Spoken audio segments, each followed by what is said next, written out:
최근 여성 정치인 출신 장관 두 분의 정책 악수가 절정에 달하고 있습니다. 국토부가 6월 6일 전국 27개 동을 분양가 상한제 적용 지역으로 발표했습니다. 국회를 패싱하고 시행령을 개정하는 꼼수를 부리시더니 역시나 우려했던 대로 정부 마음대로 대상 지역을 지정했습니다. 저는 정책 수혜자인 국민들은 전혀 고려하지 않고 오로지 내년 총선에 대한 표 계산식 규제라고 생각을 합니다. 이번에 동별로 규제 지역을 지정한 것은 사상 초유의 일입니다. 이것이 적합한지에 대한 전문가들의 비판도 많이 있습니다. 분양가가 상승하거나 상승할 우려가 있는 지역을 지정할 줄 알았더니 정부 생각에 앞으로 아파트 가격이 오를 곳을 지정해 버렸습니다. 그래서 세간에는 이번 지역 지정에서 배제된 데는 앞으로 집값이 떨어지는 게 아니냐라는 우스갯소리도 있습니다. 결국 이번에 지정한 지역은 희소가치만을 정부가 나서서 공인해 줬고 또 이것에 투자하라는 지침이나 준 것과 마찬가지라고 생각이 됩니다. 이게 정부가 해야 될 일입니까? 발표가 나오자마자 모호한 적용 기준에 따른 형평성 논란이 커지고 있습니다. 저는 이미 이 문제점을 예견을 하고 경고한 바 있습니다. 하지만 정부는 이런 경고를 무시했습니다. 분양가가 가파르게 상승했던 지역은 대상에서 제외되고 분양가 상승률 자료조차 없었던 마용성의 동들은 여지없이 대상에 포함됐습니다. 그런데 제가 가만히 이 지역들을 들여다보니까 이 지역에서 분양가 상한제의 적용을 받을 지역 주민들은 이 지역에서 이미 이주를 하거나 이주가 예정되어 있기 때문에 내년에 이 지역에서 투표권을 행사할 수 없는 분들이었습니다. 이것이야말로 표풀리즘입니다. 해당 동 주민들은 지구로 지정된 것이 화가 나는 게 아니라 도대체 어떤 기준에 의해서 지정이 됐는지 알지 못해 분노하고 있습니다. 오죽했으면 문정권 부동산 정책을 설계했던 김수현 전 정책실장이 투자했다고 알려진 과천이 빠지고 김의겸 전 대변인이 몰빵 투자했던 흑석동도 이번 지정에서 빠졌습니다.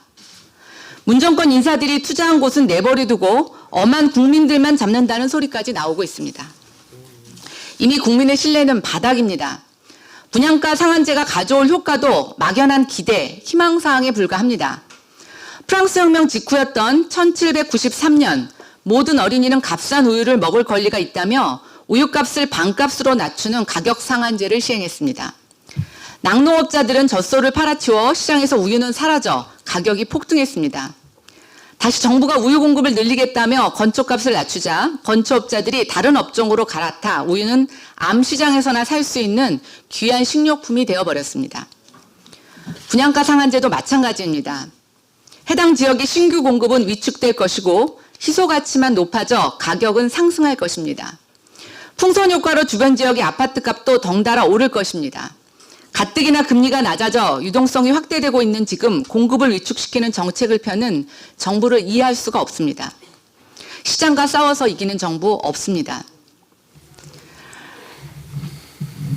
시장의 우려대로 분양가 상한제 해당 지역 아파트 값만 높일 거라는 우려에 제가 좀 근거 자료를 말씀드립니다. 실제 박근혜 정부 출범 당시에 전국 시공구 기준 가장 아파트 가격이 비싼 구와 싼 구의 격차는 12.2배였습니다. 박근혜 정부 말에도 14.9배 수준이었습니다. 그런데 지금 얼마인지 아십니까? 지금은 20.4배입니다.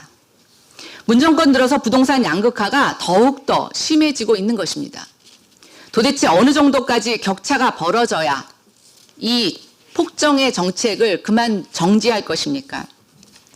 문정권이 부동산 정책을 내놓을 때마다 아파트값은 폭등하고 있습니다. 9.13 대책 이후에 매매 가격이 안정되고 있다며 국토부가 자화자찬을 늘어놓은 적이 있습니다. 9.13 대책으로 1억이 넘게 올랐는데 고작 1천만 원 정도 떨어졌다고 안정세가 지속되고 있다고 국민을 속인 것입니다. 분양가 상한제 적용을 발표한 이후 가격 상승세가 지속되고 9월 기준으로 서울 아파트의 평균 가격은 이제 8억 원입니다. 얼마나 효과가 있을지 두고 보겠습니다.